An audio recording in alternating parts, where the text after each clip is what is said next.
She wanted to get quicker, higher outlets, and they've been able to do that because Tennessee's press is front-loaded. What happens? If you get by, especially the initial player, and then can pass it ahead, your top just was able to dribble right down herself. But for the most part, it's been passing over the top of Tennessee.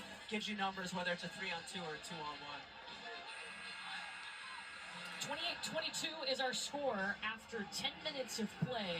Two of the top 15 teams in the nation. Both of these teams top 5 in the nation in pace of play. So it's been a back and forth battle, and we've seen a lot of substitutions. Both teams have gone 5 in, 5 out so far in this game. The biggest thing right now, Oklahoma has 22 field goal attempts, Tennessee 23. What do we say? Tennessee is trying to get 20 more field goal attempts than their opponent, and Oklahoma hasn't let them do that. They've taken pretty good care of the basketball. They've corralled defensive boards.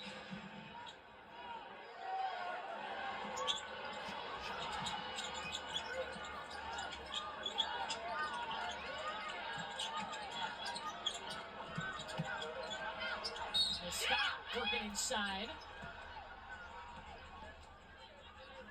Well, coming up after our game, we'll have an AAC men's matchup between top teams in the conference. PJ Haggerty. At 5 p.m. later on today, there's going to be a matchup, which is Memphis versus North Texas. Central, right after we're done here in Knoxville. This Scott just has a really nice toughness about her. We saw it right there. She was posting up strong. Got wrapped around, didn't get called, got the ball, then got the whistle and got to the free throw line. And she was one of the toughest players for Oklahoma in that game on Thursday against Texas. She's had to be tough her whole career. She's missed 2 seasons with injuries, and then also missed her senior year of high school with an ACL injury. So nothing's going to slow her down. There you go. Yeah, there she is with the rebound. Out battles for the board. Tennessee takes it back. Kanaya Boyd. And he takes it back.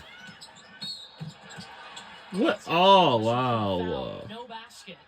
Sam Spencer was driving in. That'll be her first against Scott. Said Oklahoma done a pretty good job in terms of turning it over. That's 8. That's high. Yeah. They're coming off the game where they turned it over 27 times. And gets to go with the 3. Texas as Joel Spear finds the bottom of the net. 3 3-pointers for Tennessee, a team that leads the nation, averaging 12 a game.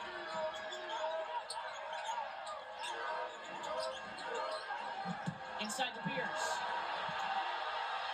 Really good patience by Beers because you see the help side defender coming. That wasn't a foul. I'm glad it wasn't called. She collected herself and then just went up and finished.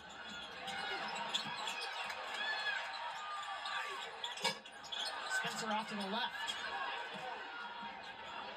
Oklahoma returned all 5 starters from last year, but they added Reagan Beers. Did not have a presence like that before. So you've got the veterans coming back, and then you add a dominant threat down low like Beers.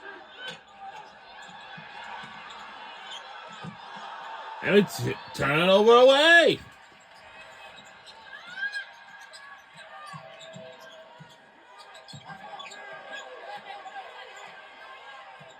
Spear will pull it back out. Tennessee has forced Oklahoma into 9 turnovers now. Yeah, She'll get the bounce. And that shot's going to be there. Anytime you run an on-ball screen with Reagan Beers as the post defender in her drop coverage, the mid-range shot's going to be there. And Jewel Spear took advantage of it.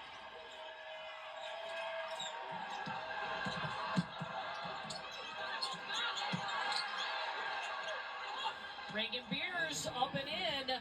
6 points.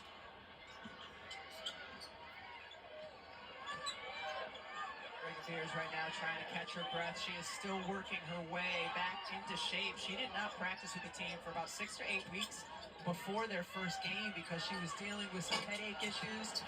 So she is still in the process of kind of catching her wind and getting in the kind of game shape she wants to be in for Oklahoma. And that's tough too because you're learning a new team, a whole new team transferring in from Oregon State. And they're learning you.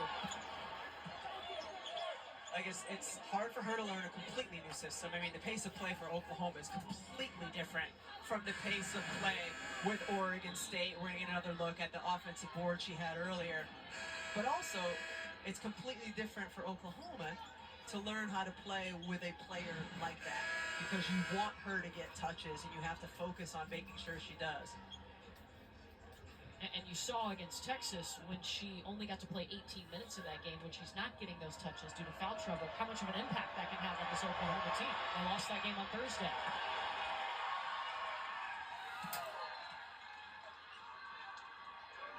68%, pretty good percentage from the field. Fourth in the nation. No big deal.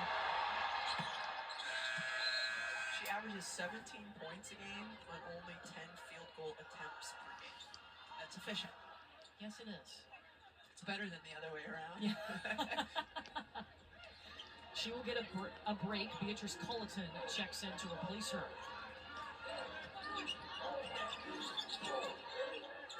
We're at the free throw line. Culleton needs some help. Was covered up by Alyssa Latham. Got it out anyway. Van up ahead. Pulls up in the paint.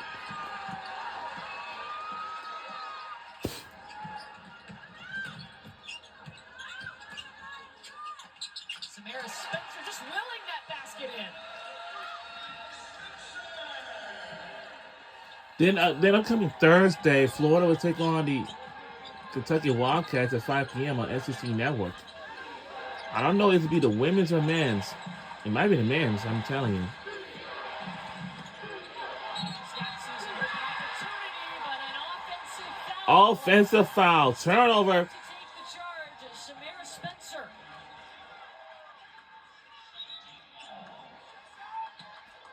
That's going to be the second on Culleton.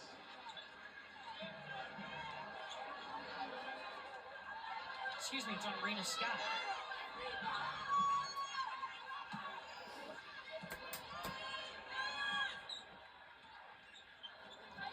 Just her first.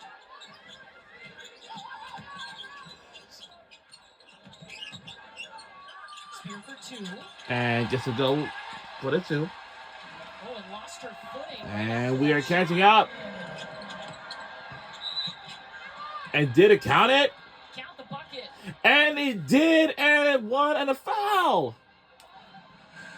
Oklahoma's done a really good job of forcing the action off the bounce, getting into the paint.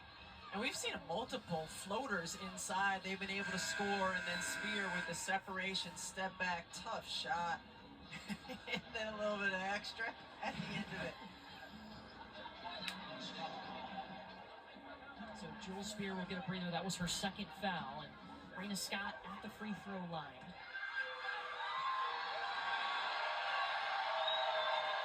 Four points today. Her season high was 10 against Virginia. Make it 5 points today. It's been impactful coming in off. Now he's winning by 6. He's winning by 6.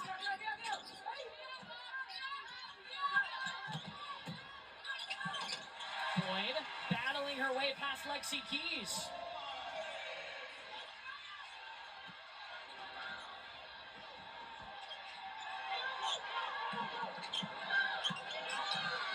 Scott weaving and a foul whistled against Sarah Puckett. Crowd doesn't like it. I thought it looked like Puckett got all ball on that one, unless there's some contact down below. But again, Oklahoma attacking the basket. I guess I don't think our crowd does not like it at all. It looks very clean up top, but she bumped her in the midsection.